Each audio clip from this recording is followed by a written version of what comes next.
Right, ladies and gentlemen, good morning. Welcome to this, the third meeting in 2013 of the Economy, Energy and Tourism Committee.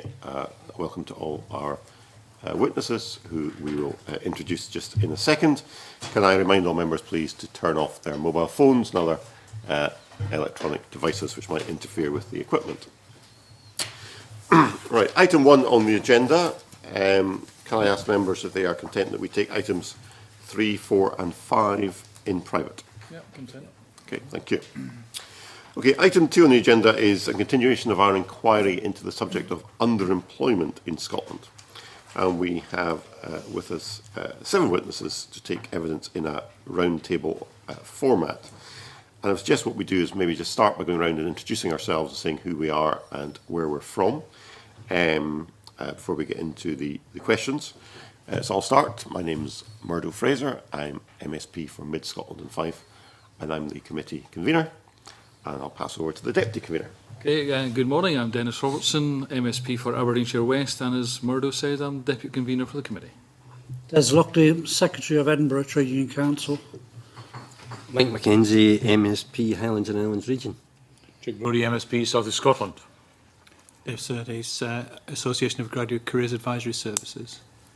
Rhoda Grant, Highlands and Islands MSP. I'm Robin Parker, I'm the President of National Union of Students in Scotland.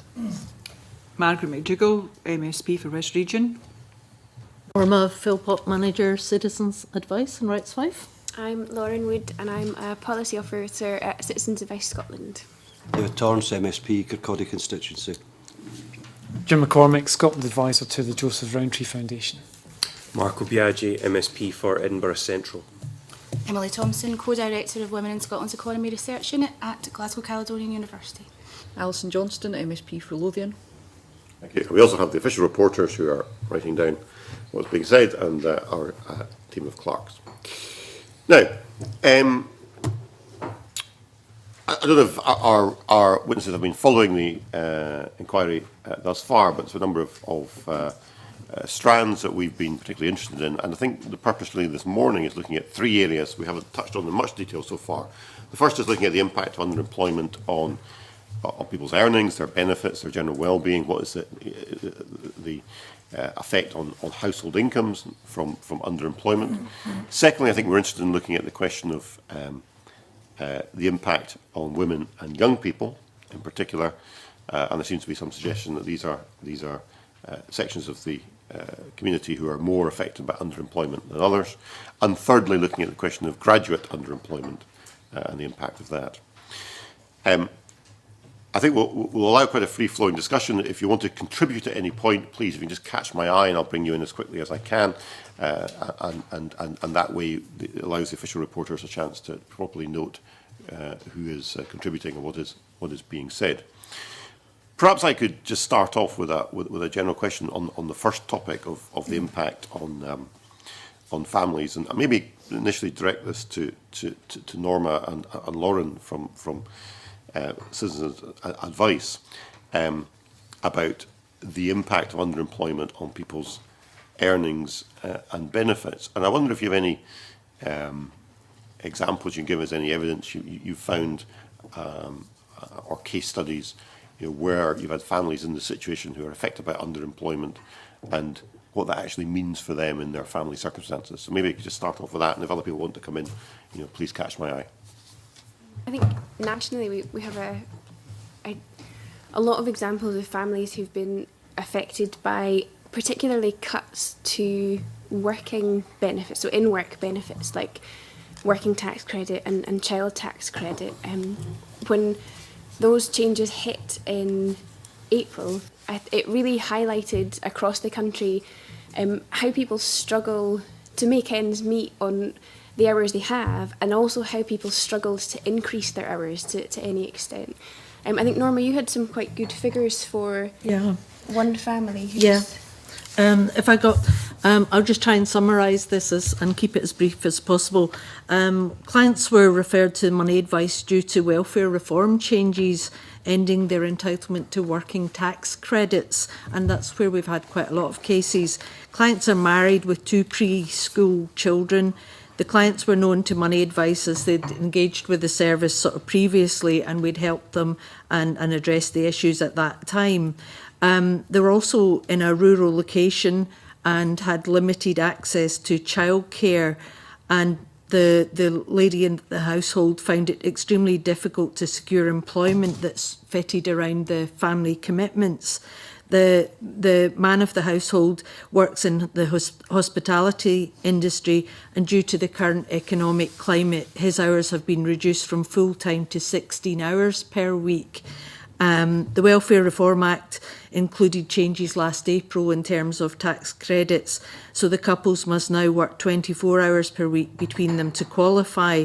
These changes mean that the clients are losing £223 per week between wages and tax credits. So the money advisor then conducted what we call a benefit check based on their new circumstances and assisted them to apply for local housing allowance to assist with their private rental charge. And there's quite a number of people in Fife, obviously, in private rented accommodation, and also helped them gain council tax benefit. Working with the clients and discussing their expectations of gaining further employment, the money advisor was able to advise that if one of them was able to get an extra 8 hours per week, they'd actually be able to apply for working tax credits again. Over the following 2 weeks, the clients attempted to source new employment, additional employment, as well as new employment for the women in the household with the assistance of the staff member. The woman then approached Money Advice for further assistance as she was considering being a self-employed salesperson. So she came to see if it was going to be feasible for her to move into work. She was concerned as the income was commission-based only, and therefore worried how they would pay their rent and bills if she did not earn enough money. So the money advisor explained how the self-employment would affect their benefit income, and we did what you would call a better off calculation to ascertain if this type of work would be financially viable for the family. And we're doing this on a daily sort of basis. The woman has now started self-employment and works 2 hours per day, weekdays. This allows the man of the household to continue working his 16 hours per week in hospitality, and then he's available to care for the children while obviously his wife works. The family were then able to reclaim working tax credits to increase their income, as between them they're working over 24 hours now. And due to the low earned income, they also continue to qualify for part assistance with rent and council tax. The man of the household continues to seek alternative full-time employment or secondary employment in an effort to financially support his family. Obviously, the lady in the household is enjoying her self-employment roles, so she says, and plans to enter into employment. So that's given you a sort of scenario of not untypical cases that come through our door. I think it's a very typical picture nationally as well. So it's you can see from that the kind of, I suppose, to and fro of people trying to increase their hours. I think in part of our Voices from the Front Line series, we did one on the changes to working tax credit and child tax credit. And there are some good examples in there of people who are desperately trying to increase their hours from 16 to 24 and just really struggling. And in that publication, we had reference to a parliamentary question in May 2011, which suggested that only 5% of families affected were likely to be able to gain in hours. And I think that struggle is really replicated in the cases that we see coming into Citizen Advice Scotland. With things like self-employment as well, what can increase difficulties there in terms of in-work benefits, and particularly working tax credit, is the need then to declare variance in income, which mean that 1 week you can have good earnings from your self-employment, and the next week you can have really very minimal earnings, but because the working tax credit matches, or it doesn't go along with the weeks where you have good money and the weeks where you have bad money, it means it really can be a case of hunger or bust for many clients who are self-employed. And we have cases where people come in and say, you know, this week I have nothing because I don't have my working tax credits because I earned too much last week, or because I didn't work enough last week, and it's or last month, and it's really a very difficult situation, whether you be underemployed because of your hours or self-employed. They can both present quite difficult situations. Okay, a couple of people indicated they want to come in. Just before I bring others in, can I just ask another question? And maybe you cannot answer this, but given the example you've given about that family, would they be better off not working at all in terms of benefits? In theory, they might well be, and I think that's the problem that faces a lot of people is that sort of decision about whether they go into employment or not.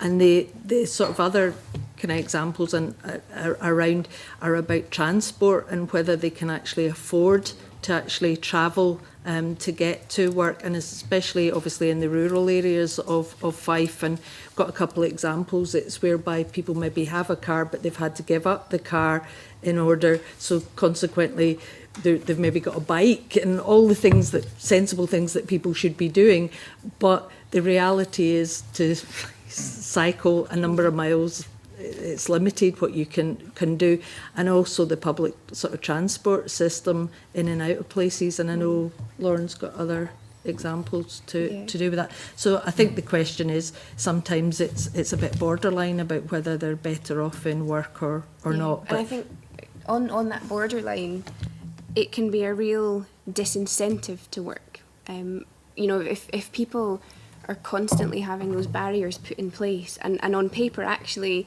they would have about the same income on job seekers allowance as they would in their 16-hour-a-week job without any kind of support in terms of in-work benefits, that there is a real disincentive to work.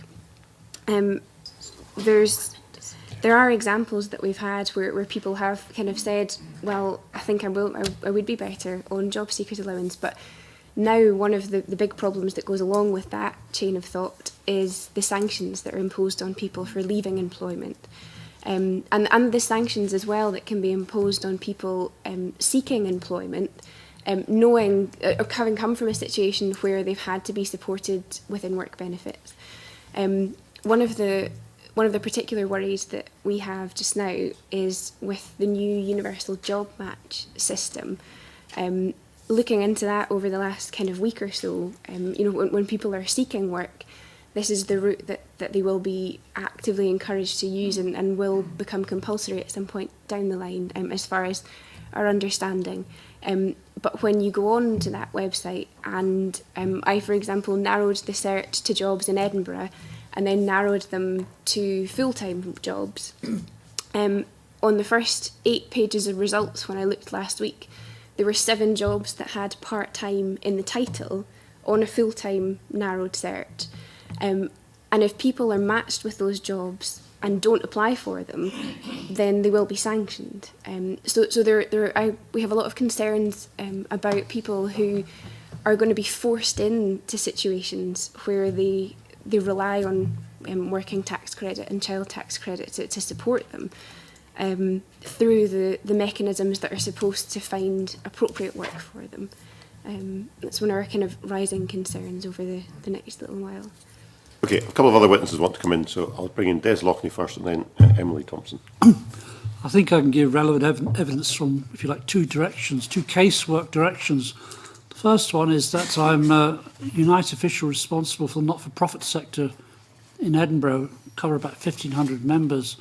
And in the last couple of years, the effect of cuts in terms of local authority funding is leading to underemployment. People are having their hours reduced from full-time to part-time. In addition to that, they're having sick pay, contractual sick pay being cut, having pensions being cut, having wages frozen. Most of my members have had the wages frozen for the past 3 years, and the City Council's basically told employers that the wages will be frozen until 2015. So this whole combination means that for low-paid workers, say getting about £13,000 or £14,000 a year, their wages their hourly rate has been frozen. Will have been frozen for about 8 years by the time it comes to 2015.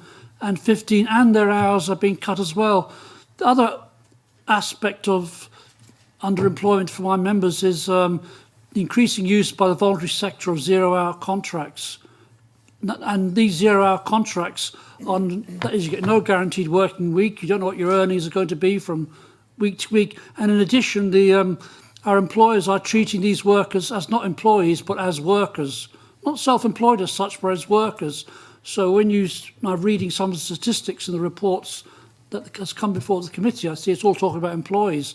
But it's very important to realise that underemployment comes in the guise of self-employed and the other legal category, which is workers. The other thing I do is that I'm involved in a project called Support at Work, which is funded by the City Council and Lothian Health Board, and it's to give advice to vulnerable people in Edinburgh.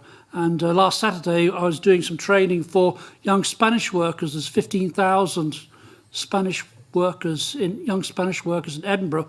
All have basically come here to get jobs compared to the situation in Spain. And the people in the training some of them were graduates, some of them were postgraduates, some of them didn't have that amount of skills, but the common theme was they're all agency workers. And they're all getting round about the national minimum wage. So I think it hasn't been mentioned I noticed in your sort of terms of reference, but agency working and the way that encapsulates or runs through underemployment is a very important area to study. But underemployment for us always means people not getting the money that they need to be independent or to have a reasonable standard of living for what we expect in this day and age for a family in Scotland. Okay, thank you. I'm going to bring in Emily Thompson and then next Rhoda Grant. Thank you, Convener. I think the very useful example that was outlined there from the Citizens' Advice underlines a few of the points that WISE would like to make about the gendered nature of underemployment, particularly the increase in underemployment since the start of the Great Recession, in terms of the increase in involuntary part-time work.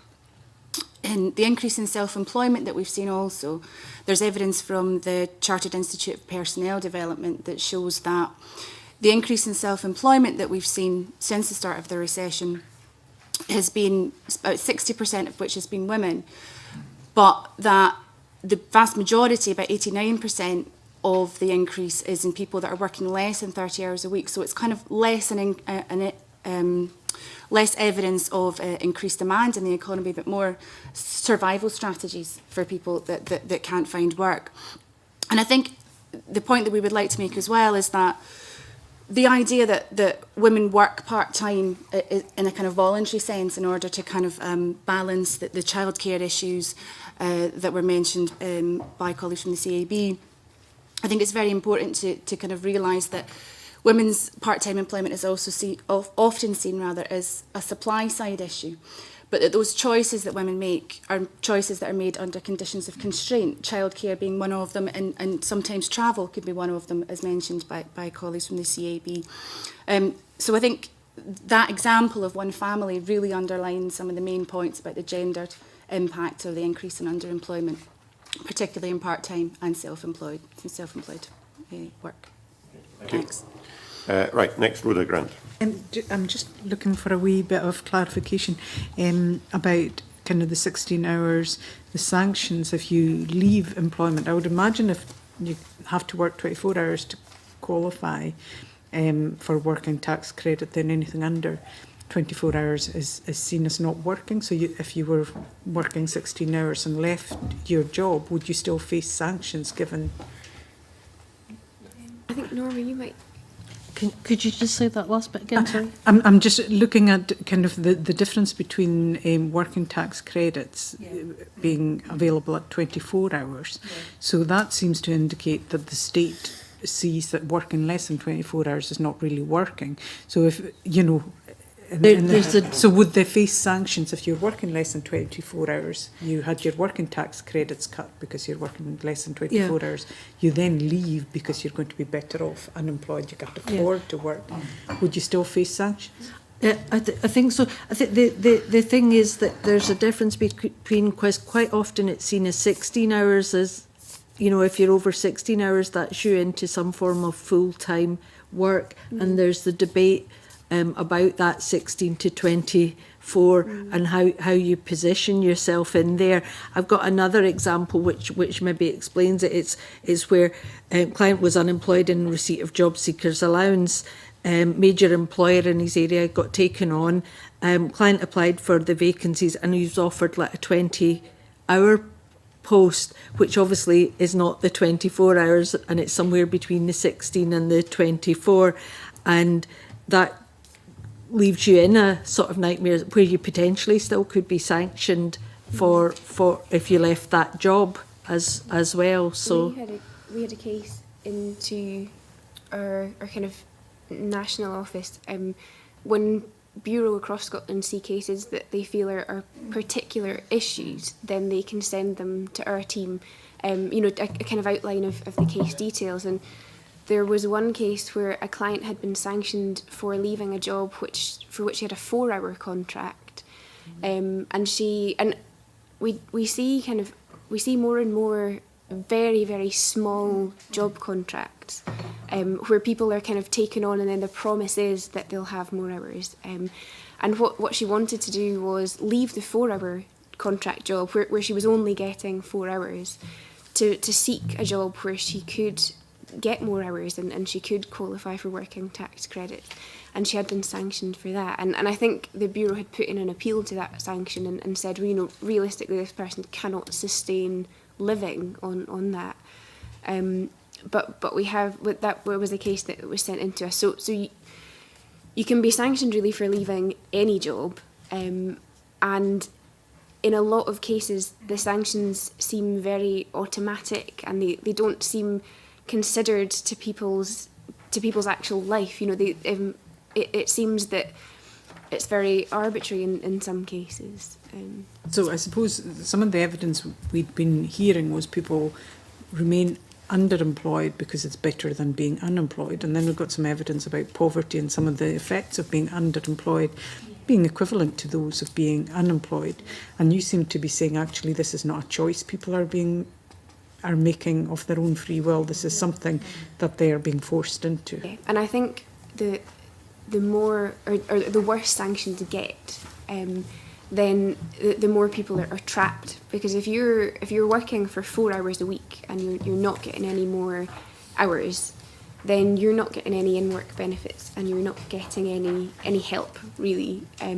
But if you approach the job centre and say, here's my situation, and they say, well, if you leave your job you'll be sanctioned so you won't get any money at all, then you're in a terrible place where you know that leaving the job is potentially the best thing for you to do, but if you do that, then you will have no money for, whether it be kind of 4 weeks or 6 weeks. I'm not sure what the kind of the minimum sanction is or what the sanction would be, but it's a significant period of time to be without any money at all, and it's a challenge that faces a lot of people.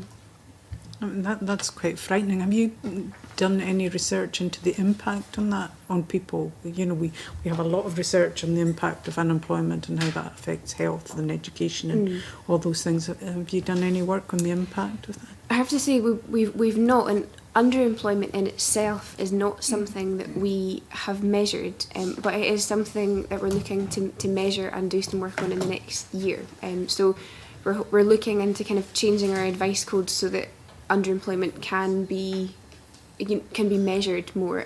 Just now we've got the kind of key indicators that we can use to judge underemployment. So we have things like employment queries and working tax credit and child tax credit queries. But none of those alone indicate underemployment as a single issue. We also have the case studies, which are invaluable to us to be able to kind of assess real life situations behind the statistics, because statistics can really mean a variety of things depending on the cases behind them, and so the case studies that we have are really invaluable to us, and the case studies do seem to highlight it, particularly in terms of working tax credit and child tax credit as being a real issue. And then cases like the kind of 4-hour contract and sanction, you read and you just can't help but kind of shake your head in disbelief. want to bring in Jim McCormack. I caught my eye a moment ago, and I've got a whole list of members now wanting to ask questions. So, but Jim, you go first. Just briefly on the point about sanctions, I think what we know about the coming reforms under welfare reform with universal credit is not just an extension of sanctions, but an extension of discretion at the front line as to how those are applied. And that could be an opportunity. I mean, there are different Job Centre Plus regimes across the UK.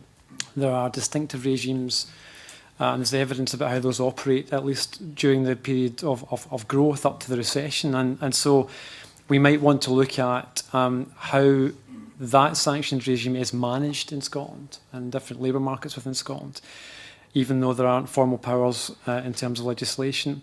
What we also know about sanctions internationally is when the jobs market is growing, sanctions can be effective in moving people into work, but what we tend to see is people make only short distance movements into work. They tend to move into, if you will, the murky end of the jobs market, and then there's a lot of churn. They bump up and down a bit and then quickly move back out of the jobs market. So they're not effective long term in terms of sustainable work and moving up the jobs ladder. One other point to make, I think, is about that kind of dynamic churn at the bottom of the jobs market. Some people are underemployed in permanent positions, and so they're underemployed but in relatively secure work. Others are in, as Des said, temporary work. It may be casual, seasonal, agency work. We know quite a lot about temporary work in Scotland. We know that it's associated not just with low pay, but I think critically for this committee, it's associated with very little access to on-the-job training. And if we're about people breaking that cycle of being in and out of low-paid, casual underemployment, I think we need to be talking in terms of what kind of targeted investment of our training budgets and how we make sure, even if employers aren't engaged in training investment, we make sure that our public training investment is sticking to those individuals. And probably need to look at how we better target not just underemployed individuals, but households where that's a factor too, because those are most at risk of their future prospects being damaged. All right, just hold on a second. I'm going to bring some other members and do quite a list of people wanting to contribute, and then we'll come back to some of the witnesses for discussion. Dennis. Thank you. In the introduction, the convener mentioned in the first category the impact on well-being. Do you have any evidence to suggest that, obviously with the sanctions and the welfare reform and the underemployment and austerity and all the other factors that seem to be there at the moment, the impact on family and the well-being of those families? I think at the moment, the general theme of the cases that come into us are kind of despair. You know, people coming in and saying, I want to work more, but I can't. You know, the hours. If we align it to mental health aspects and people saying, well, you know, I'd love to work, but, you know, or whatever, or they're actually going to their doctor more often, or we're finding more people are requiring assistance from their GPs. Yeah, I don't think that's a link that we could make at the moment, but I think it would be a really interesting area to do some work into, to find that out. I think there is a lot of work that's been done in terms of unemployment, and it would be a very interesting area to look into. I think Emily Thompson wanted to come in on that point. I just wanted to mention the TUC report, Crisis in Underemployment, as far as I'm aware, indicates that the health effects of underemployment are equate to the health effects of unemployment. So it's just as bad to have a bad job as it is to have no job. I'm referencing the TUC, so it's evidence for the UK. Okay. Thank you. Mike McKenzie. Thank you, Convener. I begin to think we need a 21st century Charles Dickens to bring these kind of stories to a wider audience. A couple of areas that I'm keen to explore. One is this business of sanctions. I'm getting the impression, maybe I'm incorrect, that there's a variability, that it's a bit of a postcode lottery, that, you know, in Fife you may have sanctions applied or not applied according to a regime there, and in Argyll you'll have a different kind of regime imposed. Is that correct? I think, I mean, to be honest, in some cases it come down to the person who you see in the job centre on that day. I mean, and I suppose to pick back up on the point you were making about discretion and that sort of thing, I think there is some element just now, but the extent to which that is utilised, I think could be far improved. One example we had recently, and this isn't about underemployment as such, but demonstrates sanctions and discretion very well, is a client who lived down in the borders in a very, very small village and was on job seekers allowance and was forced to apply for a job which was 15 miles from his house, and he knew before he went for the interview that there was no bus that could take him to the job and take him home, because he lived in such a small village. There was just kind of one bus in and out a day. And he went to the job interview and he got the job, but had to turn it down because he couldn't travel a 30-mile round trip. He didn't drive, he didn't have a car. So he would either have had to walk or cycle a 30-mile round trip every day to get to the job for the job starting and finishing. And so he turned it down and he was sanctioned as a result. And that's the kind of place where automatic sanctions should probably be thought of more in terms of discretion, you know, particularly in rural areas where, and I think Norma finds this as well, where transport to jobs is very difficult. Yeah, I've got an example here, and it partly also addresses maybe Dennis Robertson, your point. Development worker contacted Money Advice as she was currently with a client in urgent need of advice and assistance. Client lives with husband who works 24 hours per week, and client is a part-time student. She's got 3 children. She's got a number of health issues herself. The client was very distressed as she'd not eaten for several days, and she was due a sort of hospital appointment. The client advised she had a few tins of beans left so the children would eat, but neither she nor her husband would. Money Advice immediately sourced a food parcel for the family, and also Adam Smith College came in and provided a meal, and we also were able to get a discretionary fund payment for petrol to get her to the hospital. The money advisor took the food parcel round, and we discovered that the real cause of the problems was financial difficulty. The clients are under-occupying their private rented properties, so they've got to pay for rent. Another cause is due to the client's husband's need to travel in excess of 60 miles per day to attend work. The travel costs of the car, the petrol to attend work is more than he earns. Therefore, the only income available for the household is child benefit and tax credits. Although no further benefit entitlement, we've applied for some charitable assistance at the moment, and obviously looking to secure full-time employment. But it's someone, again, that's just fallen through the sort of gap, and there are health issues in that household, and obviously if they give up work, immediately the sanction sting's going to... I think I would love to say that I haven't heard cases like that before, but we daily we see cases that are you know, very similar in circumstances where people just don't have enough money, and the sanctions that are imposed on people are getting longer. The minimum sanction has increased, and now people can be sanctioned for kind of 6 months, and that means that they just have no money coming in. The sanctions are a real problem, and I think with changes to welfare reform, they will only get worse. And I would hope that people in job centres do use discretion. We've had reports from advisors, more colloquially than anything else, that in job centres there are targets that people have to meet. So it could even be that if you turned up in the morning, you would have a different decision to the one that you have in the afternoon in terms of sanctions, because of the targets that seem to be imposed on job centres. I think just for the benefit of members, we are I think getting evidence from Job Centre Plus, so we can pursue some of these issues with Job Centre Plus. Mike, do you want to come back in? What I'm very glad that you've described what you have. It makes me feel very uncomfortable. I don't think any of us want to live in a country that treats you know, people in the way that you've described. If we could just move on to another area and just touch on, you talked about people who are in self-employment but underemployed and difficulties in accessing working tax credit and so on because of the variability of their earnings.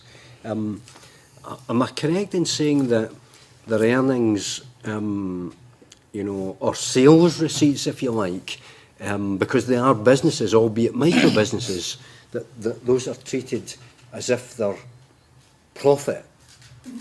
And I mean, any business, no matter how small, has operating expenses. Any business, no matter how small, has a cash flow requirement.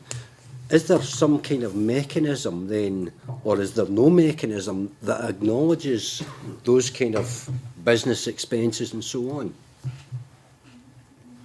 I have to confess I'm not probably best placed on that side of things to follow that probably through to your answer on that one. I think that's probably something that we could follow up. I mean, I would be interested to hear about that, because Yeah. one aspect of this phenomena is increasing self-employment, which I think is almost involuntary self-employment, but it's self-employment nevertheless. I think that in terms of self-employment, the big problem that we see is the fact that you don't necessarily get the support from working tax credits at the time when you need it. So if you, like I said before, it's hunger or bust, but the support isn't there in the times when you really, really need the money. And that's the really big problem that we see with self-employment. And just now, there's a new, it's not technically a sanction, but for want of a better word, where if you make mistakes in declaring things to the DWP, then you are charged £50. So if you in any way, you know, it can be a genuine mistake on a form, in terms of declaring income, you'll be fined £50. And that is particularly difficult for people who are very regularly declaring things. You know, even the slightest thing out of place, and all of a sudden that's a huge chunk of money to somebody who's on a very, very low income to start with. I just wonder if any of my colleagues feel that how they would feel when we make expenses claims if we made minor errors or mistakes, if we got penalised by £50. The front page of the newspaper. It's probably not quite as bad a sanction as £50. Right, I've got a couple of more members to come in. I'm also conscious of the fact that Dave Surtees and Robin Parker have been sitting very patiently so far. We haven't really touched yet on the issue of youth and graduate underemployment, which I think we'll need to come on to. But I'll bring in Alison Johnson. Thanks very much. I think there's a couple of themes, you know, developing from this morning's evidence and witnesses we've heard from previously. You know, I think the STUC raised a question last week about the correlation between falling unemployment and women choosing, as you say, a very conditional choice to become economically inactive because of childcare, amongst other things. And it's interesting, you know, one of the reports this morning states that we're the second most expensive country for childcare in Europe. And, you know, why? Why are we, considering that those involved in delivering childcare are some of our most low-paid workers, which is, you know, that's not fantastic, is it, given the importance of their work? So, you know, I think this would be an issue worth exploring, and I'd appreciate any comments on that. And also, when we heard from the CDI and the STUC last week, there was a bit of, I think they had a different view as to whether or not underemployment was better than unemployment. You know, I think that's one of the themes we've been exploring, and the Joseph Rowntree submission today states that we can't afford to stick with the mantra that any job is better than none, or that work is always the best route of poverty. And you know, I'd just like to hear a bit from Jim McCormack on that, because we are taking in a lot of different evidence. And just finally, on the sanctions, I met with a group of representatives of various children's organisations yesterday, and they raised the issue that some of their more vulnerable, less articulate young people were having real issues when they went to the job centre, and there was very much a feeling that it absolutely depended on who you got you know, as to what outcome you got, and that a lot of them preferred underemployment to going to that job centre appointment. You know, they just found it so daunting that they really would do anything to avoid it. And I'd just like a bit more information too on the length of sanctions, because some of them just seem, you know, it seems you can be cut out of the benefit system for months on end. And to think that that is actually going to save society money in the long run, just, it doesn't make a lot of sense. We're going to be picking up, you know, these people are going to need access to various services from homelessness and so on. So I would just like to hear a bit more from, perhaps from yourself on the childcare issue and others too. Thank you, Convener. Emily, do you want to start? Yes, I'm happy to speak about the childcare issue. I mean, I think, yes, childcare workers are desperately undervalued, and I think that's true in most developed economies.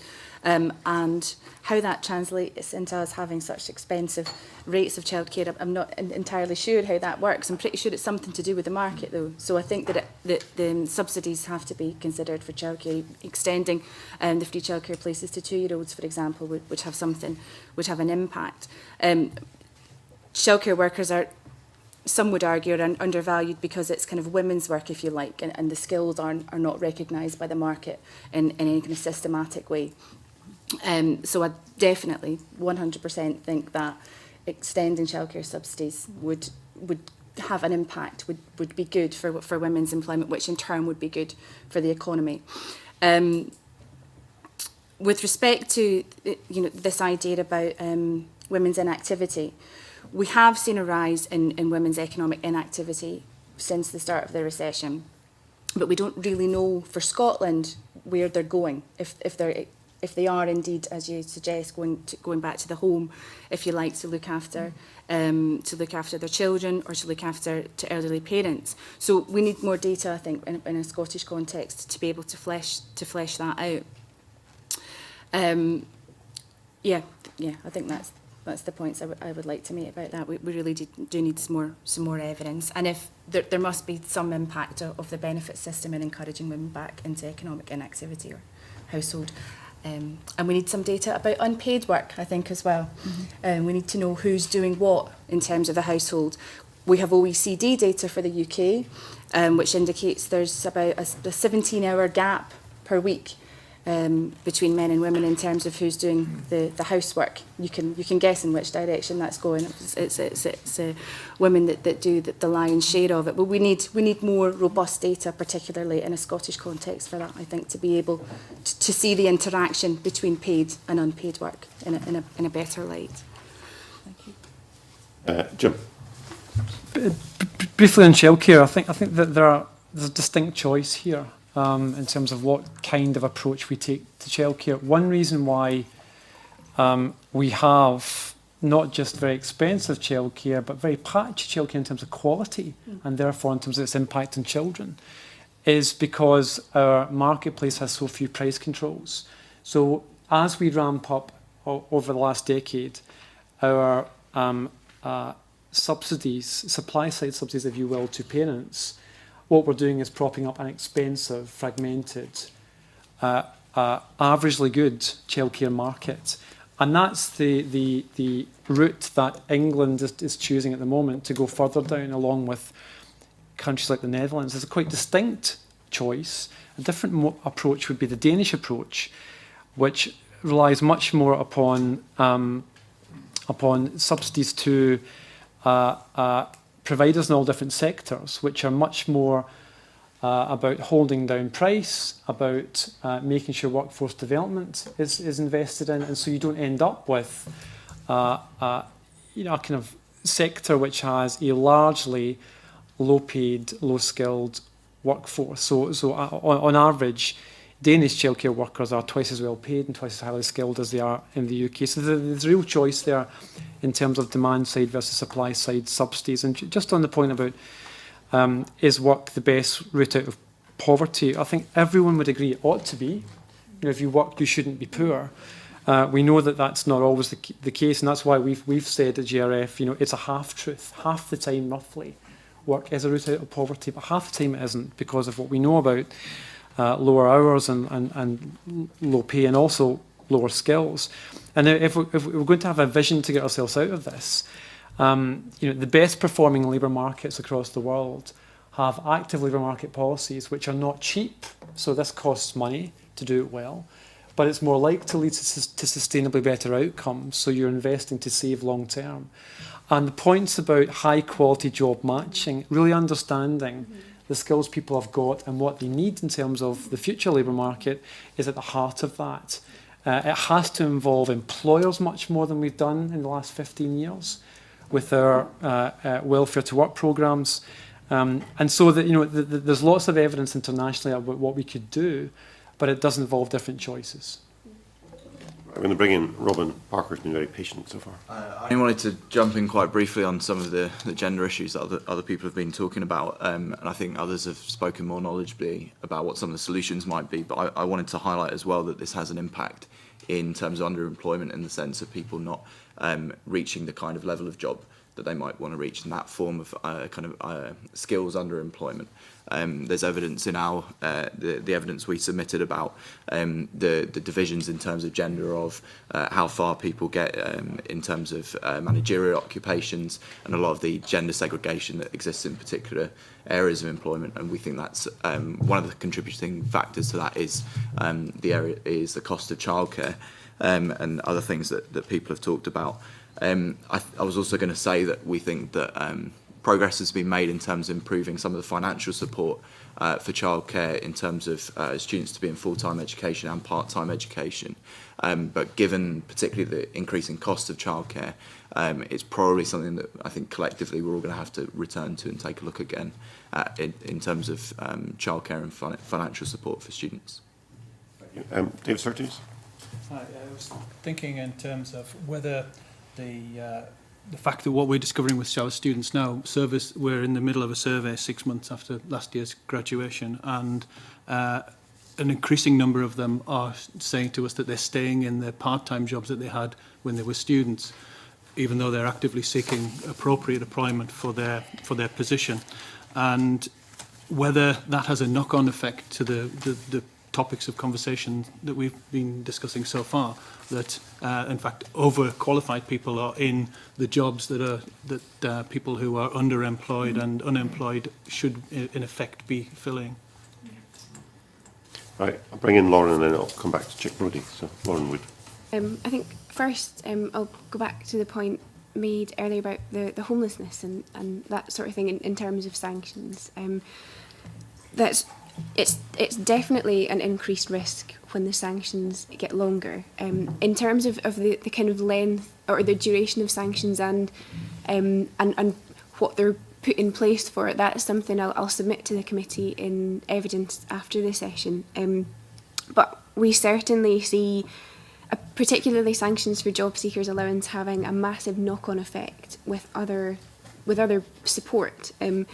If you're sanctioned for job seekers allowance, then generally that is linked very closely to council tax benefit and housing benefit, which means a sanction imposed for job seekers allowance will lead to you defaulting in payment in terms of housing or your rent.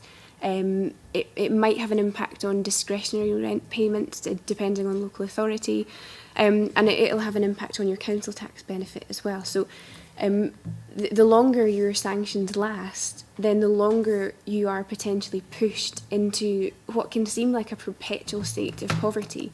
If you don't have money to eat, then you certainly don't have money to pay your rent or to pay council tax. And over the next year, we, as a service, certainly our kind of biggest, or some of our biggest worries are for food poverty and for fuel poverty. I think food poverty is not something that in any nation that's not third world you would expect to be seeing, but we are seeing more and more demand for charitable outlets like food parcels.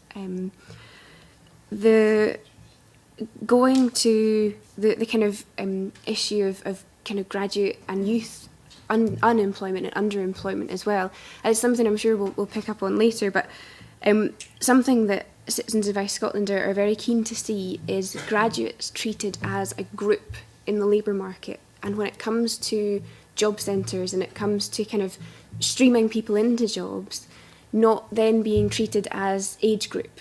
So typically they're treated as 16 to 24 or 25 plus. And it's our feeling that without any consideration of their status as a graduate, there is then no ability to be able to consider their displacing effect in the labour market. So you don't know if somebody goes for a job, if they're displacing somebody, or if that actually fits their skill set. The other thing that there possibly has been some work done on is the effect of students who don't approach the benefit system, and who you know, there's a huge increase in young people who move home after university because they just can't afford to stay in their university city.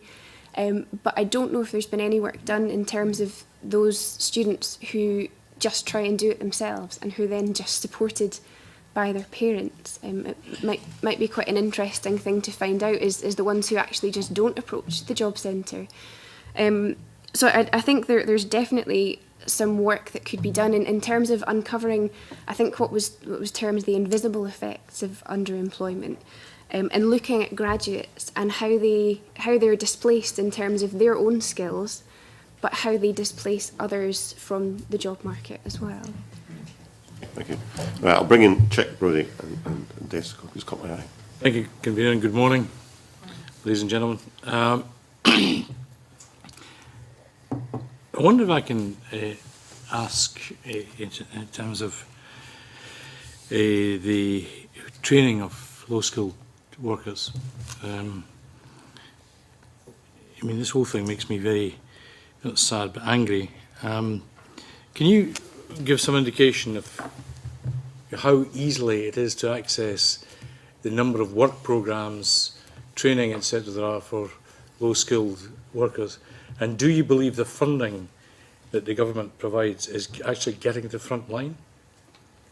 I think there have been very good results with the Community Jobs Scotland scheme that's been run. And I think the figure is that about 40% of people who've gone through Community Jobs Scotland then go into full-time employment. I think that scheme's been possibly particularly successful because it creates jobs in local places. It's not just kind of money for the central belt. You know, it can create jobs anywhere in the country, which is really good. I think that perhaps one problem with some of the schemes that are there is that people feel like they're forced into it, and it's particularly with forced by whom? Forced by the job centre. You know, if you don't meet this, or if you don't go to this meeting, you will be sanctioned. If you don't apply for these jobs, you'll be sanctioned. If you don't accept this job, then you'll be sanctioned. You know, the threat of sanction to people who have very, very little money is, I think it's difficult for any of us to appreciate how upsetting and traumatic that can be to have hanging over you constantly.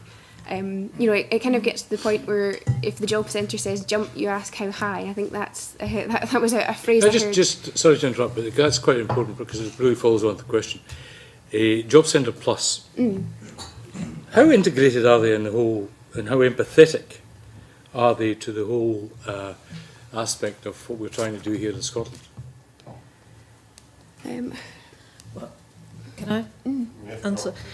I think they're in a difficult position because they have to put over probably two distinct messages. They have to put over, if you like, the official message, which is obviously to encourage people into the jobs, etc. And coupled with that, I do think they are particularly bound by targets and so forth around that. So they're sort of driven, but with other hands, they are trying desperately to create sort of ways to encourage people back into work and to try and work with partners in the area. So I think they're in a very... They have overriding targets that are set elsewhere. Yes. And not the Scottish market. And not the Scottish market. But I think they have to work with what they're kind of given, and therefore they have a number of constraints put on them, and sometimes obviously there'll be an element of choice about what constraints they'll choose to follow.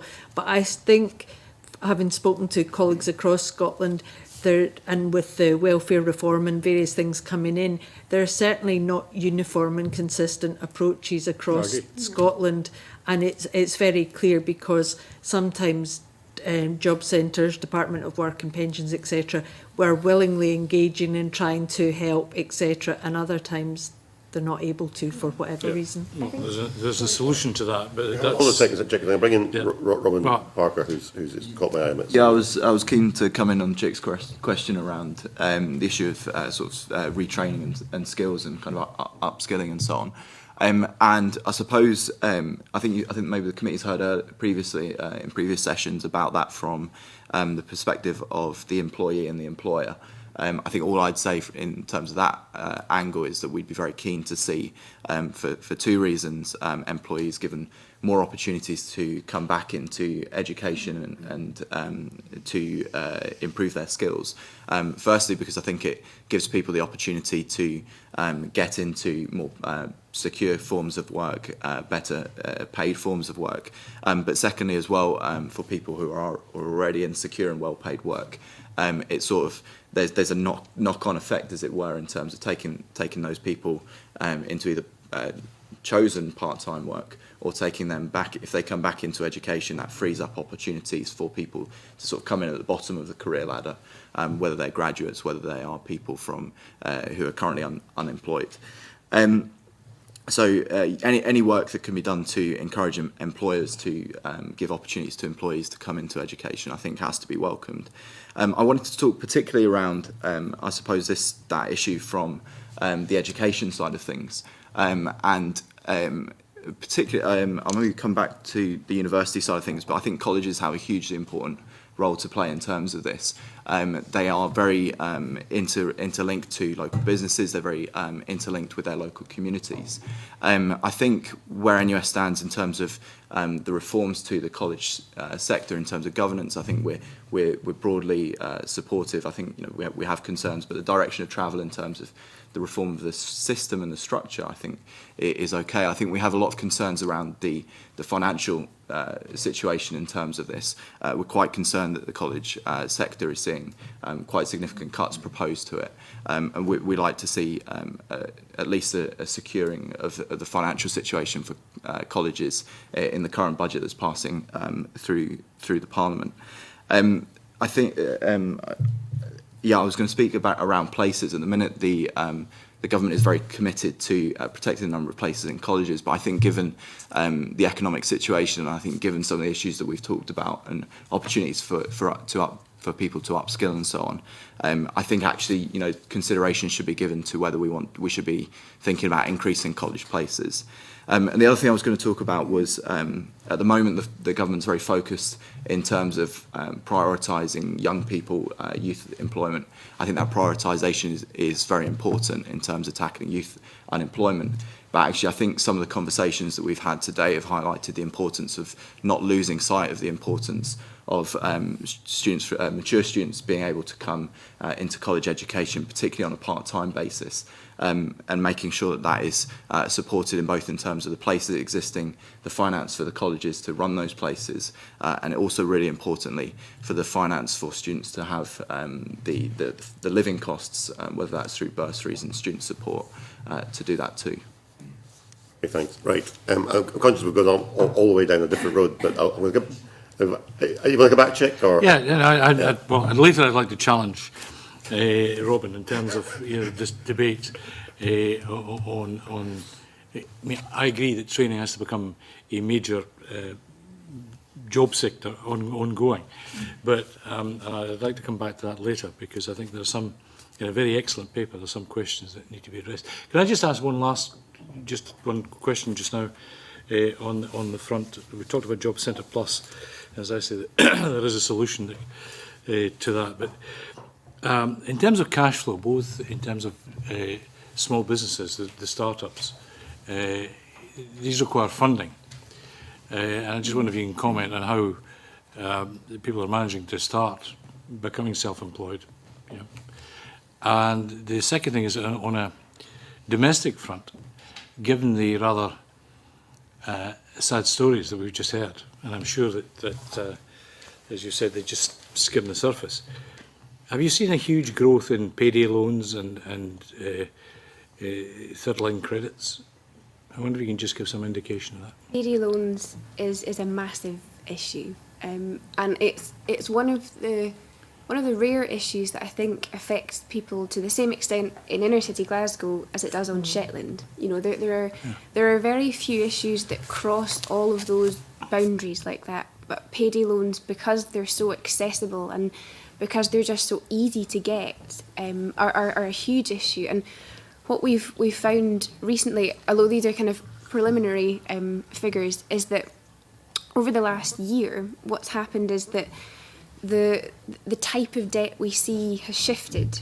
So it's changed from being kind of store credit type debt or maybe credit card debt and that sort of thing to payday loan debt. And so, but that then affects the depth of debt that people have, because payday loans are they generate so much interest. So yeah, payday loans are a big issue, and in many cases that we see, people have turned to payday loans to make ends meet, but then they've found that they're stuck in a cycle where they don't have enough money to pay off the payday loan and make ends meet, so they'll perhaps take another payday loan. And we have some people who come in and have 12 payday loans.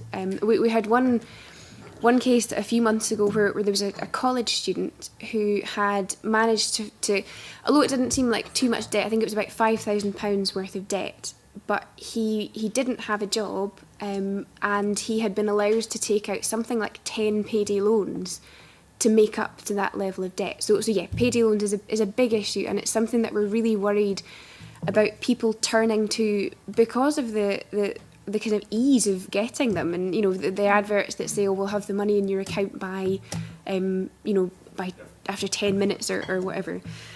So yeah, it's a really big issue for us, and we are worried about the links to poverty. I think. Okay, I've got a whole list of people who want to come in. Des, you caught my eye a few minutes ago. You don't want to come in. In listening to debate, I think it's worth making the point that the trade unions in general don't see underemployment as being a static thing. We see it as sharply increasing over the next couple of years, and we think the committee should have regard to that. And the sharply increase in underemployment is not due to, I think, problems about training or childcare, all those are important. It's because of austerity policies. I mean, my own members who work for housing associations have, worked out that I think about £230 million will be taken out of the budgets of housing associations in Scotland by the changes in housing benefits. Well, you translate that into jobs, it'll mean less jobs, it'll also mean more underemployment. And every week we read about bankruptcies and in the high street, firms going into administration, and that's because of cuts, we believe, in the amount of money that working class families have to spend. And that's going to get worse. All the economic pundits talk about a third dip recession. Well, as far as we're concerned, if these current austerity policies continue, there'll be third, fourth and fifth dipped recessions. And as far as Scottish Parliament is concerned, we would like the Scottish Parliament, like in Northern Ireland, to have some power over the way benefits are administered and set. And we think you should campaign for that, because if you did, you could prevent some of the worst effects of the changes in welfare benefits and the effect that will eventually have on underemployment, in increasing underemployment. Yeah, that's a whole different subject. Yes, exactly. Yes. I think we're having a referendum or something quite soon. Right, Margaret McDougall. Thank you, and good morning, everyone. I wanted to raise a point on the zero contracts, which one of the members did raise. I spoke to a young woman recently who was on one of these zero contracts, and it would get to maybe a Friday, and she still didn't know how many hours she was expected to work the following week. And there's that uncertainty and having to live with that, which was affecting her health, and also because she was on this zero contract, I think it was a call centre she was working for, that had an effect on her benefits because she was seen as being in work because she had an employer. So, you know, and yet some weeks she had nil hours and another week she might have 8. So there's this continual fluctuation within her hours and her well, what benefits did she get? I mean, so I just wonder if anyone can confirm to me that that is the case when you're on a zero contract. And also because of that, I think Chick Brodie mentioned about the increase in debt and payday loans. And has there been any research done and evidence that shows that direct link between underemployment, unemployment and debt? And I'm sure you have lots of cases of that. I'll address the point about the 0 hours contract. I think, you know, 0 hours contracts can be a terrible thing in like I was saying earlier, in terms of, you know, kind of declaring your income and then your working tax credits following that, or not if you don't manage to get the full hours. Another thing that it potentially has an impact on are other benefits like statutory sick pay, for example. And we had a case in a couple of weeks ago of somebody who worked as a cleaner but only 6 hours a week, and she was quite ill and had come into a bureau to just see what she was entitled to, but she wasn't on the hours in the contract that she was on entitled to statutory sick pay. And she obviously couldn't declare herself as a job seeker to get benefits that way because she was ill, you know. And so that there's a worry then that with the way that benefits are changing and with the way that people are judged to be in work or not in enough work, that it will have an impact when you're ill and that sort of thing too. Mm-hmm. Well, I was just going to pick up about the money advice sort of side of the debt side of things and the payday loans again. I think the circumstances are such that it then creates and leads into the debt cycle, if you like, which then in turn might take you down the sequestration routes. And I know in Fife we're still having a debate about why the rates of personal insolvency are so high in Glenrothes and Dunfermline and Kirkcaldy, because each year we seem to be hitting the high levels there. I think it's interesting, and I think it's going to be a particularly interesting year to see how some of the zero contracts and things all sort of, if you like, play out. I asked my organisation before I came today, you know, and various reports were sort of circulated to me, and a lot of them came from our money advice team, and it was about people just finding themselves in this debt arena, and I think that's going to be continuing. I also was interested, various emails sort of cross over my desk in the course of the week, and one of them was about payday loans, and it's got to such a level that they actually, Money Advice Scotland and CAS and so forth, have had to put together like a training package to train people about how to deal with clients for payday loans.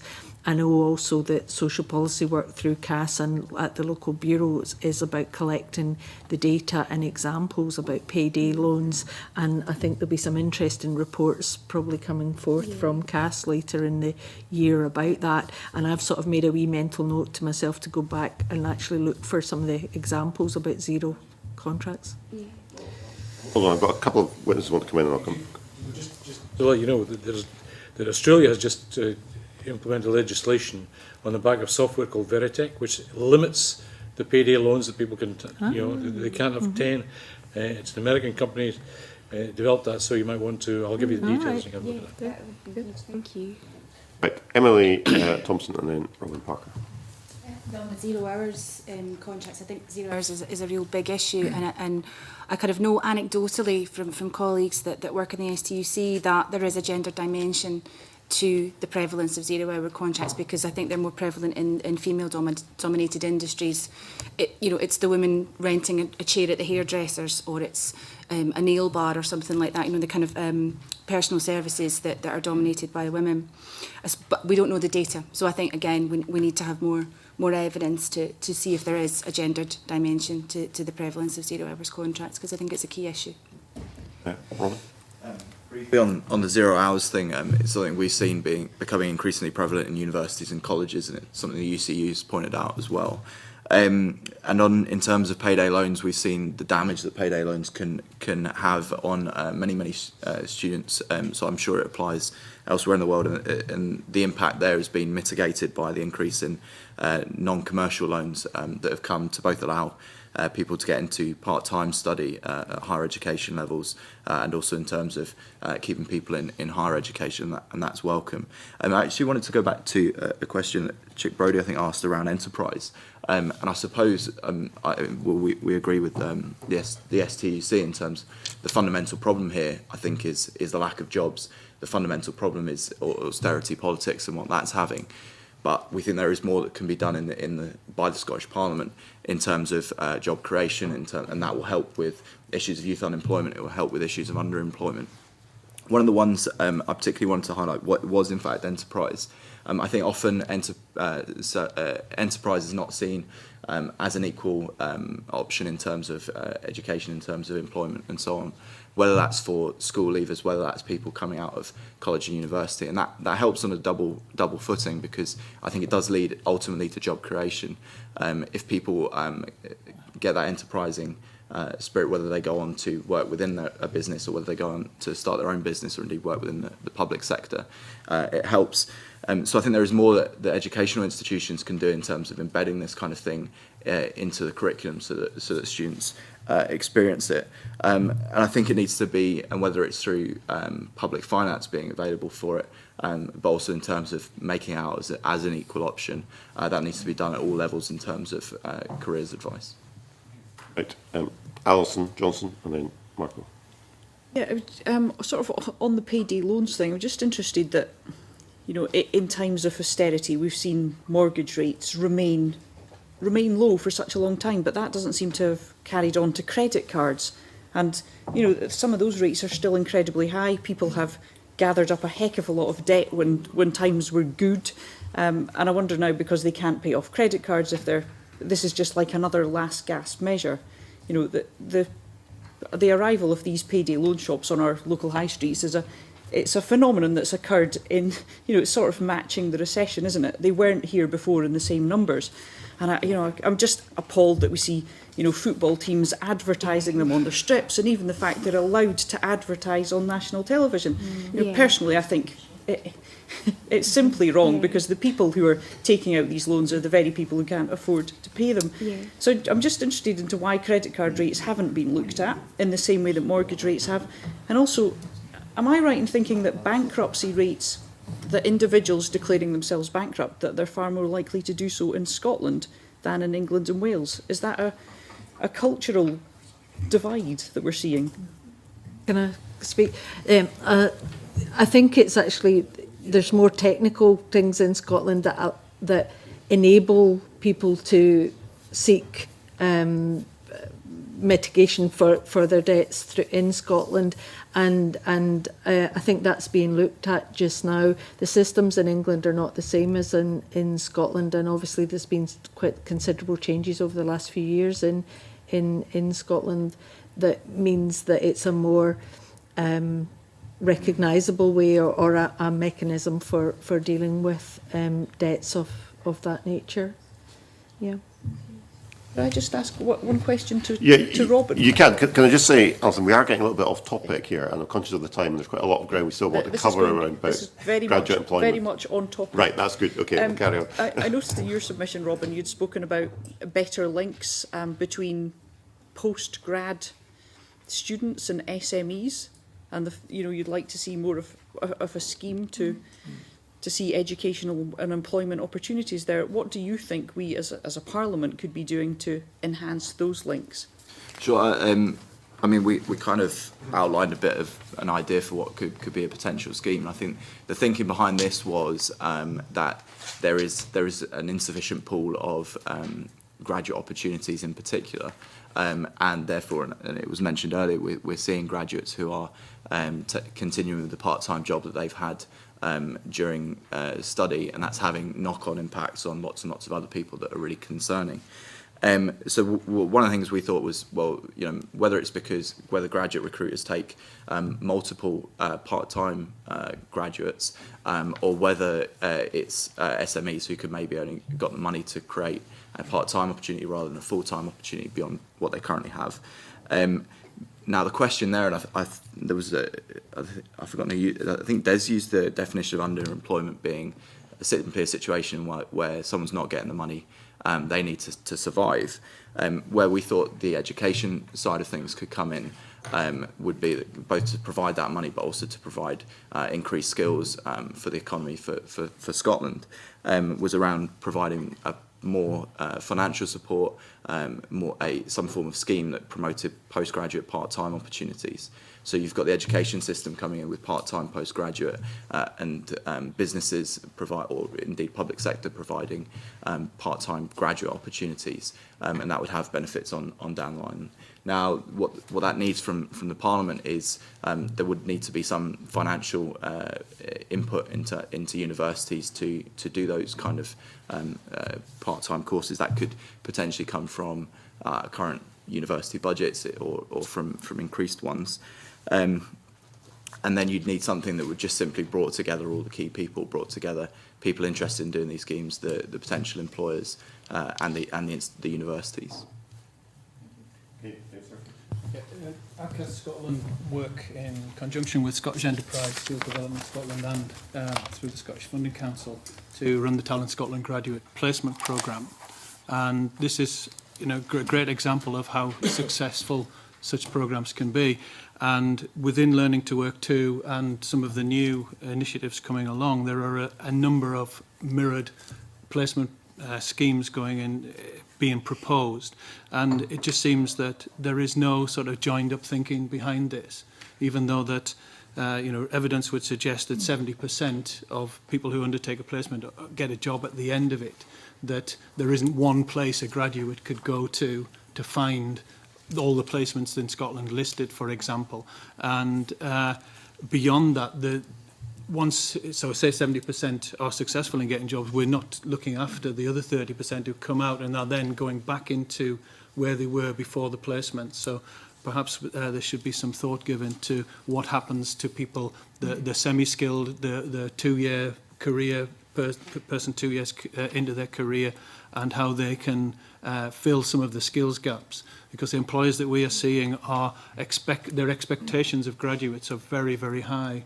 The skills that they expect graduates to come to the workplace with are extremely high, and in some cases a placement might just fill that skill gap, but they can't access the funding that supports that further through.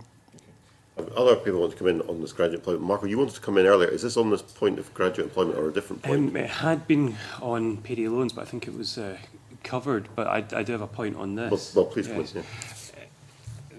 Very often when we talk about graduate skills underemployment, we talk about it in the context of displacing other people, and certainly that was mentioned already. But what actual effect does it have on graduates to be in a skills underemployment situation?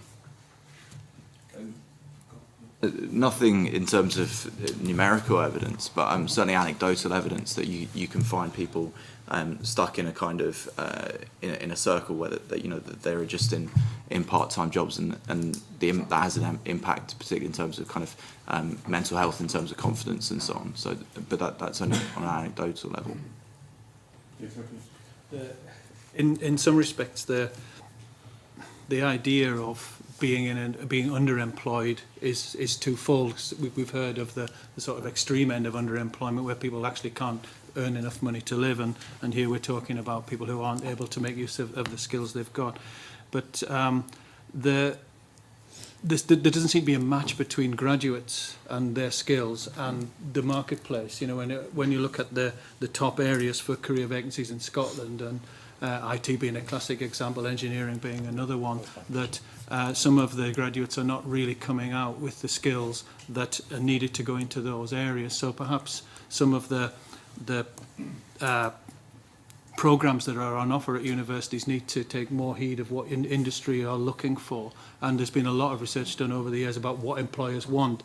But I think there's a scope now for looking to, have we met the needs of employers? Because it's probably been 10 years since the first employer, you know, what do employers want in terms of employability skills from graduates? And people are researching now, again, this year, and the same skills are coming out. So are the universities actually, what steps have they taken to meet those skills? And do the employers recognise that, you know, a lot of progress has been made towards achieving that? Right, I know Lauren wants to come back in, but I've got Lauren caught my eye first. I've also got other members who want to come in and pursue this point. So I'll take Lauren briefly, and then we'll go to Dennis, and then we'll bring some others in at that point. Yeah. In terms of consequences, Citizens Advice Scotland did a report in the summer on graduates and I suppose destinations of graduates called Degrees of Insecurity. And one of the big things that people felt coming back or in answering the survey was just because they can't get the job that they want or the job that they kind of studied all those years for in university. They're in a huge amount of debt. They're in part-time employment or lower paid employment than they expected, and then the consequences of that are that people can't save money to put towards a mortgage, so they can't buy a house, which means people put off having a family until much later. I think underemployment in terms of graduates can hold people in a perpetual state of not being able to move on. So they just don't have enough money to take the next life step that they would have been able to do if they had entered a full-time job or weren't in a situation of underemployment. Dennis? Thank you, Convener. Dave's partially answered some of the points I had. It would appear to me that there's definitely a mismatch between what the education establishments are providing in terms of the graduate programmes and what the market actually do require. And I know that the Energy Skills Academy is trying to address that. One aspect that universities and colleges are coming together to actually provide what the market is seeing that they need. But what impact does that have on the equality aspect and the gender inequality that we see within the skills market? Because we're told that there could be anything from 60,000 to 100,000 jobs, say, within the energy market alone. And we've got this massive unemployment. Well, tell you what, I'll do Robin and then Emily and then David. Right, Robin. Yeah, in terms of the gender aspect, we're very aware that in particular particularly apprenticeships actually some of the most concerning in terms of they can be hugely up to like 95, 100% in both directions actually. Some of the ones around caring that we talked earlier can be almost getting on to 100% female, and some engineering apprenticeships can be all the way over in terms of being male. So I think that's something that needs to be addressed if there is investment going into engineering type areas, making sure that there is a commitment on the educational training providers to address that imbalance. Equally, there is investment going into STEM provision in universities, and I think that needs to very much come with the caveat that universities need to do much more to address the very few number of women who take up those kind of opportunities and can go further in those. I just wanted to, around the issue of how you listen to employers in this kind of area, I think sometimes employers can be a bit scattergun in what they're asking for. One moment they're saying we need very particular people coming out of education that have this particular kind of skill, this particular kind of engineering. The next minute they're talking, it's more about soft skills, it's much more a general thing. And I suppose the other thing is none of us around this table, whether we're employers or not, can predict the kind of things that people are going to be doing in 20 or 40 years. If you go back 40 years, we would have no clue the kind of jobs that people are doing just now. Which is why I'd probably lean much more over on the side of give people the kind of the general skills and so on. I think how you do that is you make whatever course it is people are doing very, very relevant to the wider world and relevant to the kind of things that they can be doing across the rest of their life. The kind of way you do that, I think educational providers could do much more to give people placements and give people practical experience. And that goes back to the graduate issue, is that one of the reasons graduates get stuck in a circle of underemployment in terms of skills is because they just can't get the work experience in the kind of field that they want to go further on. I believe then that the employers are looking for people with experience rather than new starts then? Yeah, and yeah, absolutely. That's very much the message I hear, and I think there is a responsibility on the part of educational providers to provide some of that experience, whether it's placements or whether it's here's a perfect example: university dissertations very usually just go and sit on a shelf. Very rarely have that kind of practical experience. It's actually something that that applied. It's actually something that colleges are much better at, is that kind of practical experience. And one of the things that I would hope would not get lost as a consequence of college funding declining. Okay. Just a very last thing, one of the ideas for how you help with this and solve this, particularly with graduates, and it goes back to when we're talking about Job Centre Plus and so on, is that Job Centre Plus probably isn't the best advice that those graduates can get. And also those people sort of taking away the resource of Job Centre Plus from people who could use it more. Perhaps given we're in such a time of great need, universities could step in much more here. And there's quite a variation. Some universities provide almost lifelong graduate careers advice. Some provide just very, very little. So maybe all universities could jump in and do that. Thank you, Convener. With respect to the gender aspect of unemployment with respect to skills, I think there's evidence that women are more likely to be in jobs that are not making the best use of their skills when they want to combine their work with unpaid work in the household, caring, for example, and also when they're trying to return to the labour market after periods of caring for children or elderly people. So the graduate dimension, I don't know what the figures are with respect to graduate and gender, but it affects women at all stages of their lives. In terms of intermediate skills in the modern apprenticeship scheme that Robin mentioned, it's very true that they're very occupationally segregated. In the top 12 modern apprenticeship frameworks in Scotland, 8 of them are severely segregated, which is over 90% in one gender, most of which are male dominated. And this has negative outcomes for women because there's more of a wage premium for men who are investing in their skills through a modern apprenticeship scheme.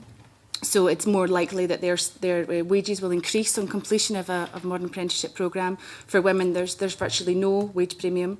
Women don't have the opportunity, or that women aren't taking the opportunities that are there? I think women aren't taking them, but there's also workplace barriers in place. Some of the research that we did that was published in 2005 found that there was all sorts of barriers for women trying to take jobs in segregated industries, for example, construction. There weren't toilet facilities on site for them to use, for example. There was other kind of attitudinal barriers from colleagues, from parents often. So there's all sorts of kind of social and economic issues around that. And we do have a lot of evidence about the modern apprenticeship scheme. And I think that any strategy to look at skills, particularly at an intermediate level, needs to take account of the gendered aspects. And Scotland's really missing out, I think, in terms of the underutilisation of skills is a drain on the economy. It's a drain, and we need to address that, I think, in some ways. Yes, sir, please. My day job is at Edinburgh Napier University, and we've just finished a big lottery-funded project this summer, which we entitled Towards a Confident Future, which looked at the prospects of MD20 students and Scottish resident students in the labour market, provided them with extra coaching whilst they were on programme and the facility for employer mentoring, and we were able to show that we could bridge the gap between the more advantaged students and disadvantaged students with this type of intervention. So, just to say that intervention can help people to move themselves into that, and that would apply to any minority group, whether it be gender, disability, or whatever thing we were thinking of. Another aspect I think we need to consider is that when you look at the labour market now, much more of it is about contracts and projects and limited amount of employment, 24 months here, 1 year there. So people are not going into jobs with an open-ended contract for life, as it perhaps used to be. And that, I think, is affecting training and development on the job. So that employers who are only employing people for a short length of time are not willing to invest in the training that they perhaps once would have done if the worker is then going to definitely leave them within 12 months. And that has a knock-on effect to employers turning around to universities and college graduates and saying, you haven't got the skills we need, because traditionally I think that the employers would have provided them with that. And just finally, when Robin's point on careers advice, every university in Scotland actually does provide careers advice for its graduates for at least 2 years. Some of them do it for longer than that. And SDS pick up the careers advice for graduates beyond that. Okay, I'm conscious of the time. We are getting towards the end of our slot. Chick Brodie wants to come in, and then Mike McKenzie. Just basically one question, and primarily addressed to Dave and Robin. We've mentioned that Scotland has a fairly cohesive economic strategy on various sectors, engineering being mentioned, tourism, growth in food and drink, and yet there seems to be a disconnect between the educational establishments and training establishments with addressing these particular areas. I'd like to know why there is this disconnect, in your opinion. The second thing, and also associated with that, of course, is mobility and location and the flexibility of those that either come out of colleges or those that can go on the job training or indeed come out of universities. I would also ask Robin if you could comment on the dropout rates. Are we qualifying our students sufficiently at the beginning in view of the dropout rates that we have in the first year? And the last thing is really the propensity to consume and invest, it diminishes as you get older, believe me. And I just wonder whether there's a view there should be structural changes so that as the older among us skill down, that then provides an opportunity for the younger people to skill up, and how we can get some conjunction between the two so that we are transferring the skills across the board. Okay, well, that's quite a wide range of topics to cover. If we can do that fairly succinctly, given the time, that would be helpful. Robin? In terms of the connections to key sectors, I'm kind of umming and ahhing about it, whether it is the case or not. I think the reforms in the college sector that are the structural reforms that are about providing more a less historical funding model. But I think when that is being done against the background of such significant funding reductions, if that's the course that goes ahead, I think that causes problems. And I think universities, if it's about soft skills, then that's got to be the way forward. I maybe didn't quite catch your point around dropout rates. What I'd say on that. Well, in terms of the last lot of dropout rates that I looked at the first year, I mean, there's a question first of all of the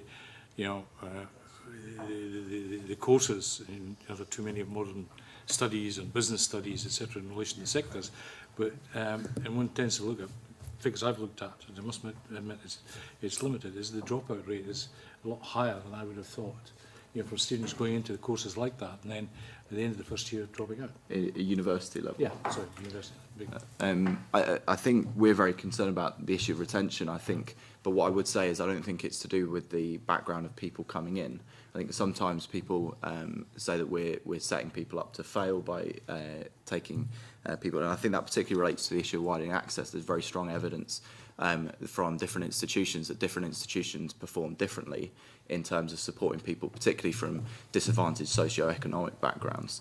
So, for example, Glasgow Caledonian University is very good at supporting SIMD 20 students through to completing their courses. The University of the West of Scotland less so. You equally find that with ancient universities. The University of St Andrews does not have a particularly good rate in terms of supporting SIMD 20 students through to completing their courses. In contrast, they're very, very good with the generality of students. That's in contrast to the University of Edinburgh, very good at supporting both kinds of students through.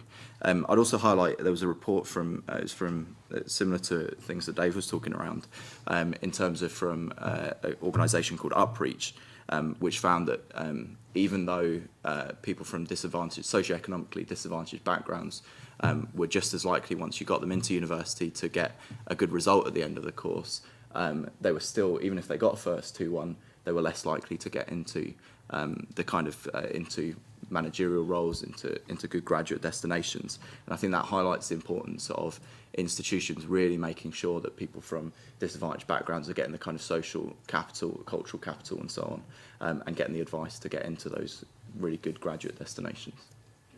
And Dave? I think some of the disconnect is linked to retention, in that in certain areas there is a perception that once they start to study a programme, the students at that time will start to look at what the employment prospects at the end of the programme are. The introduction of the key information sets for each programme at the beginning of this year should help that, because students who are looking at programmes to study could actually look at what the employment prospects are at the end of it. So perhaps we're in a situation where students are unaware of it. I also think that the students and graduates have a responsibility themselves to be realistic about the situation and not think, if I enter university, I'm going to come out and I'm going to get that job there, because that job there isn't, it doesn't exist. I'm constantly saying to students, look, how many people do you know who are 40 who are in the job that they thought they would be doing when they left university? And the answer is very, very few of them. So there's that element of thing. With the getting the work experience, and the placements were mentioned, just a point on that I think that industry does have a responsibility as well to approach placements with an open view. Many courses in colleges and universities have had to reduce the number of placements that they offer their students because of the lack of availability from industry.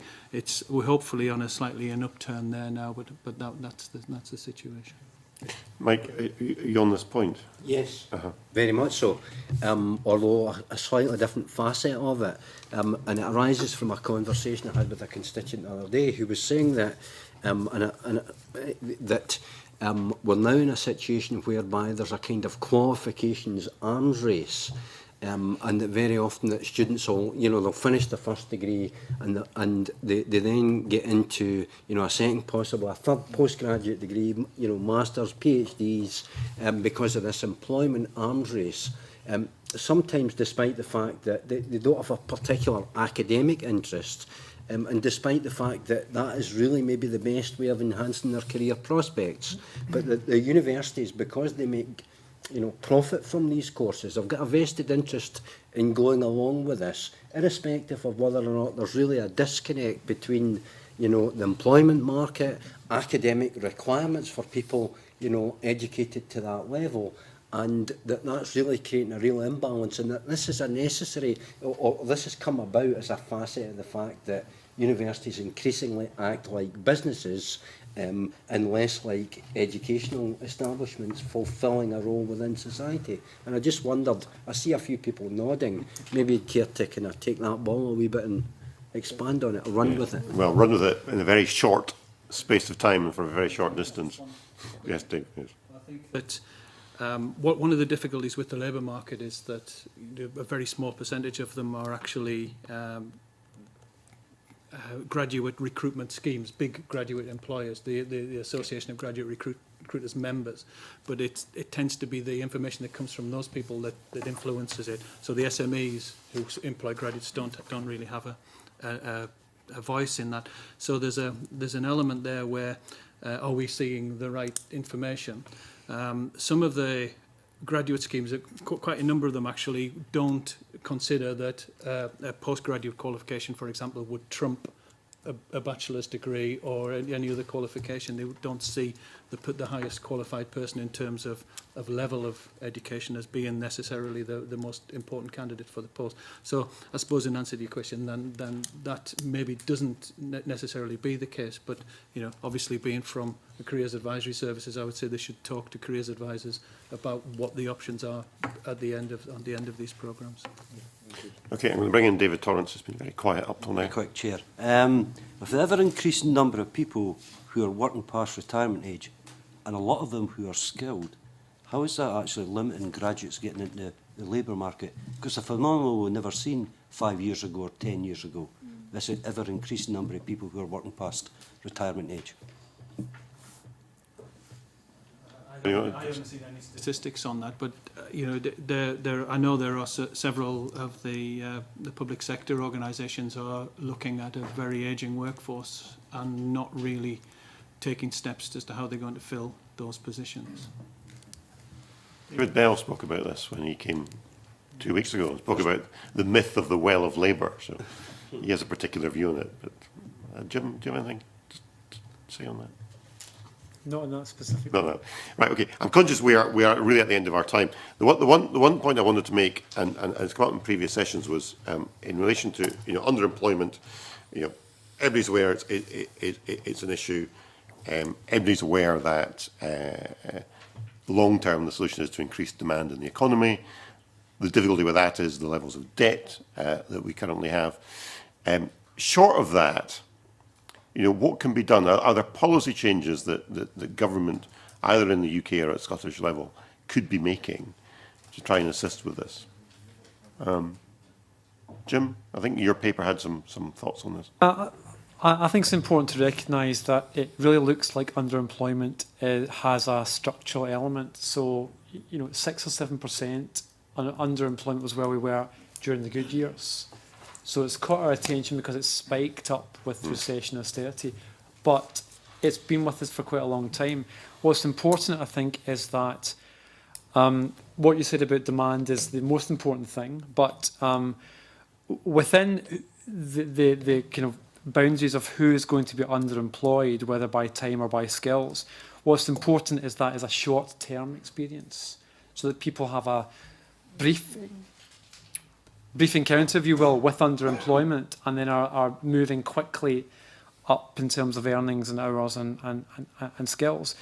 And so I think we have to target much better in terms of the kind of relevant work experience and skills investment to those who are most at risk of getting stuck long-term in underemployment. I think the more we can find out about who those people are, where they are.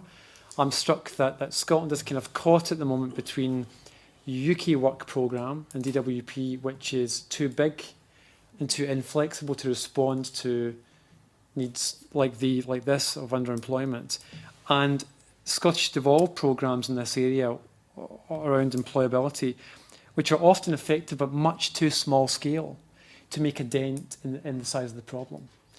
And we're kind of caught at the moment in between those kind of two dilemmas.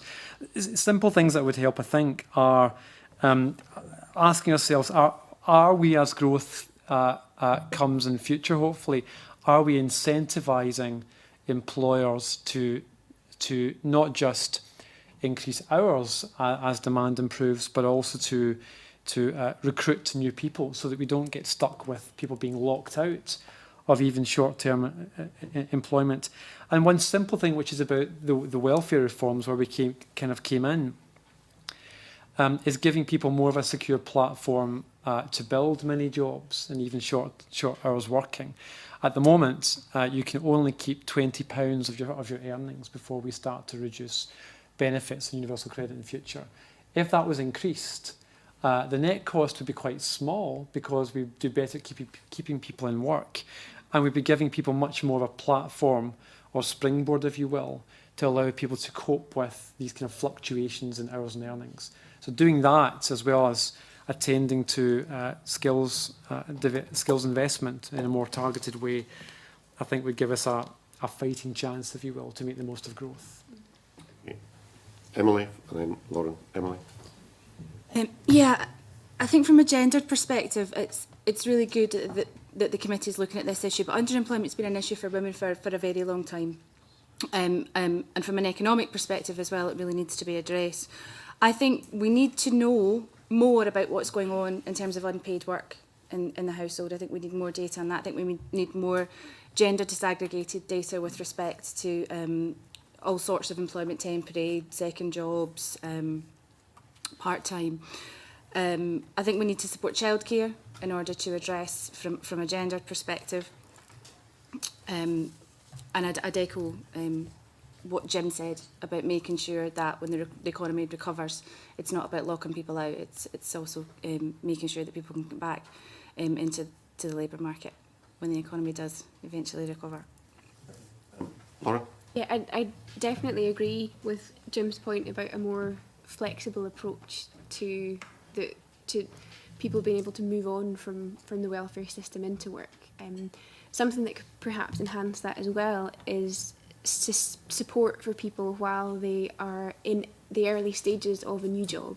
If people have been underemployed or have been unemployed for a period of time, some kind of support that would encourage them and help them know that they are doing a good job and that their contribution to the labour market is valued, I think would be a really positive step.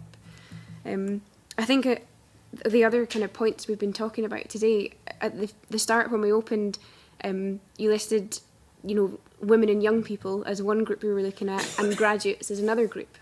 But I think it's a mistake to think of graduates as separate to young people, because that's not how they're considered in policy just now. They are considered as, like I said earlier, 16 to 24 or 25 plus. And I think that it is a really valuable thing to look at graduates, and we would really encourage a policy change in terms of graduates being counted as a group, and then the analysis of the effect that they have and their destinations have on the labour market as a whole.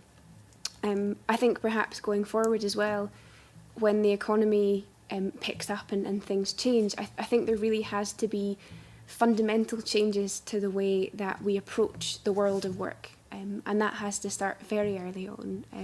I think even before the point of colleges into schools, and I think the Curriculum for Excellence is a tool that can be successfully utilised to include that. I know that, for example, Dundee City Council has a scheme whereby I think it's their 4th, 5th and 6th years can enter NVQ training, opposed to the kind of standard maths, or in addition to the standard maths and English, and to help people who've been turned off education and who will then perhaps be turned off work, to have a kind of valued experience, or a valuable experience. So yeah, I think probably to really assess the impact of invisible underemployment, we need to analyse graduates and the impact that they're having. Thank you very much. We are over time, so we're going to call it a day there. I'm very grateful to all the witnesses who came along for what was a very good session and covered an awful lot of ground. So thank you for your time and for your contribution to the inquiry.